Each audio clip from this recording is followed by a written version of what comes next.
Hi there, Dr. Chris here. It is day 4 of Resist Burnout, flipping the switch from pressure to power. Welcome. Hope you're having a great week, really exploring all that's been going on here. And, loving to hear from you over in Facebook, just saying.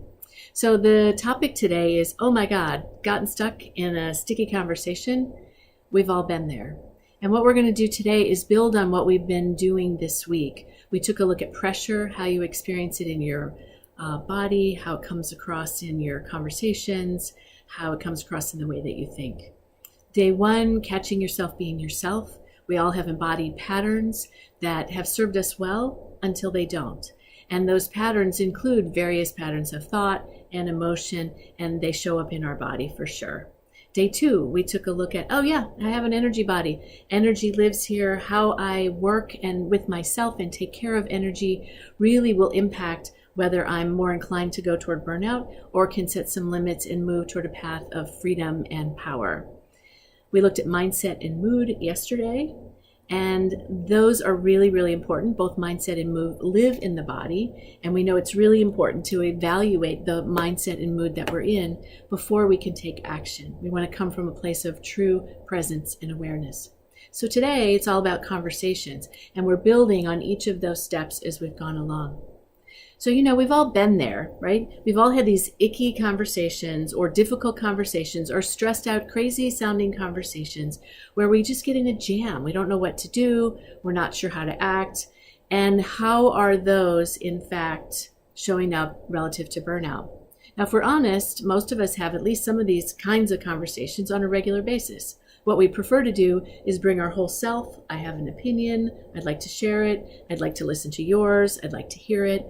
All of that would be ideal. But life isn't ideal. Life is in constant change. And so what we're going to do today is have a look at what can serve us relative to having a great conversation and getting ourselves unstuck from a difficult one. Okay? So what I'd like to do, though, before, you know this already, likely. You've heard the phrase fight, flight, or freeze. That's a physiological, biologically based set of processes that happen. They're factory loaded in us when we're born, and we need them. We just don't need the heightened stress on all the time. We also know that there's a corollary. So this is the biology, this is the relationship. So a fight response in the biology can lead to, yes, I'm fighting with other people and my partner. A flee response can mean I'm avoiding. I'm not really attending to what's here because I want to get away from it in my newspaper, in my glass of wine, working too much, etc. And a freeze response. And we can have a freeze response in relationships. It looks sort of icy and cold, and you definitely feel that wall of energy. So that can happen on both levels. In fact, it does all the time, and it's usually out of our awareness, unless we've been doing like you all have been, which is catching yourself, being yourself, taking a step back, heightening self-awareness so you can take a different kind of action by choice, right? So before we set about the homework today, here's what I can say for you. What I'd like you to do, let's do it together here, and then you can record this in your workbook. I'd like you to bring to mind a tricky conversation that you've had lately. Turn up that dial. You've done this before, and let yourself experience the tricky conversation.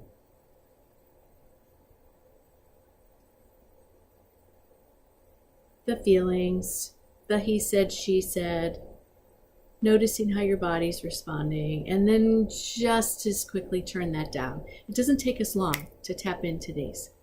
So I don't know what happened for you, but I'd certainly encourage you to record it here and then over in Facebook. Let us know what you're thinking. Here are some responses that are fairly typical, and there are others, of course, but these are some that can happen. I blow it because I talk too much. When I'm nervous, I just don't know when to stop. I hate conflict. In fact, I hate it so much I get afraid really, and then I freeze up and I can't think straight, and after that, the conversation goes down the drain. I don't like being wrong, frankly, and so I'd rather be right. However, because I fight to be right, I end up exhausted and burned out. It's never a good outcome. I give it all away and I'm left because I don't want to fight at all. I end up just tolerating stuff.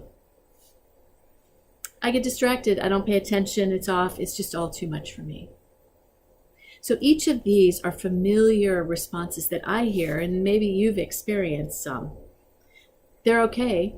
Except what they do is they set us up to compromise our concerns, to not stand in our power, what we care about, to compromise our boundaries in terms of what other people can, how they can treat us. You know, there's a phrase that we teach people how to treat us, and there's a lot of truth to that. If I do not set boundaries of one sort or another, what'll happen is somebody will cross them. And if I don't reinforce them, then I get stuck. And the same is true when I'm trying to juggle too many plates. I say yes too often. Now I have 25 things on the plate. I'm going to get overwhelmed. Some of them will drop. So what we want to do today, we've been practicing centering, various kinds of body scan, streamlined uplift centering, a push pause practice that I've shared with you. What I'd like you to do today is just this. Sit up nice and tall. So again, we're all about dignity. So nice and tall up here, a little length along your vertical line in your spine. And take 3 cleansing breaths just right now. Inhaling up, exhaling down and softening the front side of the body. Inhaling up, exhaling, soften. Notice if you can let a little more space emerge in your body. Inhale up, exhale down, and allow yourself to fully be present here right now. Excellent. So here's what I'd like to do is I'm going to say 3 words in some different tones of voice, and I'd like you to just let them land on your body, noticing what you associate them to, the emotion or mood that gets triggered, and literally what happens in the body. Here we go. No. No.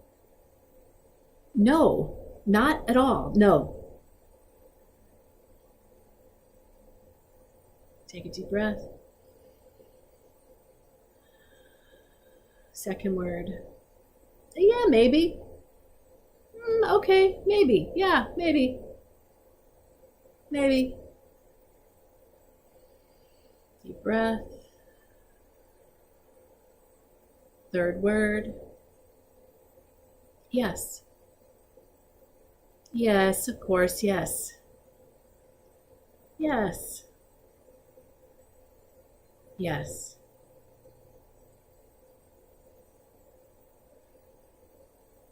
Deep breath in. Simply the words yes, maybe, and no evoke all kinds of reactions in us.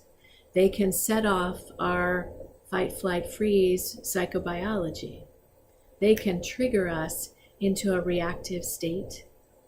And if we're not aware of them, they will run us along. They're inside of all of our embodied conditioned patterning, right?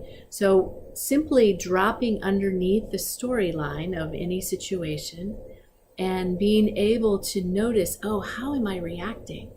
Because then I can go back and center myself when I anticipate a tricky situation. So you're going to have a conversation with your coworker. It might be one that's tender. And so prior to going in, oh, I notice how I tend to react. You want to notice your primary kind of signature reaction. Knowing that practice can help you surface that. And then being able to recenter, take a breath, take a stand. So literally you can be standing. You can stand sitting by putting your feet firmly on the ground and sitting nice and tall. And practicing a few deep breaths before you go in to have a conversation with your coworker or your spouse or a child. So that's starting with self. And when we're tuned into ourselves, then we're more able and likely to be able to listen. So here's a couple words to the why. Self-awareness, centering, opening ourselves to the conversation, opening it, knowing that maybe what the other person has to say or their point of view or even their mood isn't great. And here's what I'm going to ask you to do with that is as somebody is speaking back to you, is allowing it to come into you, but putting it over here on the side as if you can look at it outside of yourself. It's over here in this space. You're simply going to observe what they're saying. They're not landing on you. It's landing here in the space between us over here. That's how I want you to let whatever someone is saying land. So in a conversation, self-awareness, centering, being open and allowing what comes to land over here, setting a boundary if you need to, saying yes or no or maybe because you feel the sensation in your body.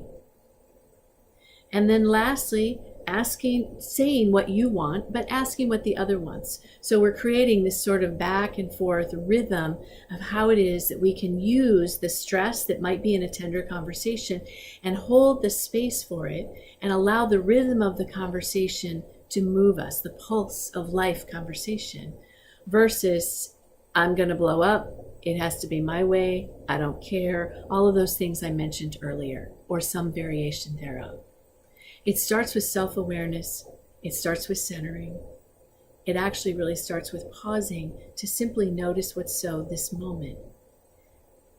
Noticing what's so here. What I'd like you to do with your homework is to go ahead, there's a table, and to write down a tricky situation, conversation for you, and record it here. And play with this relative to what are your reactions and how can you shift to choose to respond. It's kind of like the 1, 2, 3 pause or pushing pause. I'm going to push pause, step back, acknowledge what's happening, unhook on purpose. That's the choice. I'm going to just allow this to fall into space. I'm choosing to be non-reactive. I'm choosing to be responsive. Sense what's going on in the body, and then exploring other alternatives to what could be going on. It's kind of like that. Then take a deep breath, always the breath. We know that we can shift the chemicals in the body within 30 seconds, 60 seconds. So if you can hang out for a minute in the pause, that's why it's so essential to bring something to mind that you care about. We're heightening the oxytocin, we're reducing the cortisol. I can listen more effectively. In fact, today I just saw a gentleman and a partner who were in a heated conversation, and I had them do this centering practice together, and he was able to say, oh, I'm much more able to listen now. I can see differently with simple minute, minute and a half, 2-minute centering, pausing practice that you do. So then you want to be bold. Choose to let go of what doesn't serve. Choose to pick the relationship and the conversation over the stuckness that we get in. I have to be right, it has to be my way, etc. So in closing, what I'd like to suggest here is that you spend some time with yourself, carving out and writing out your responses to tricky conversations. Use the centering practices. Use the yes, no, maybe as a practice to kind of alert yourself to what goes on with you. I do that in a lot of groups and have them practice together. It's very rich because you can practice with another person, see what that elicits. So maybe you want to take this home to your partner and practice there and simply say those words. Go on over to the Facebook group and please make some comments and responses. Tomorrow, I'll be here on Facebook Live at noon Central Standard Time, and we'll be wrapping up and tying up all of this together, building all this week on what you've been learning and how to resist burnout, flipping the switch from pressure to power. I'm Dr. Chris. I'll see you tomorrow. Take care.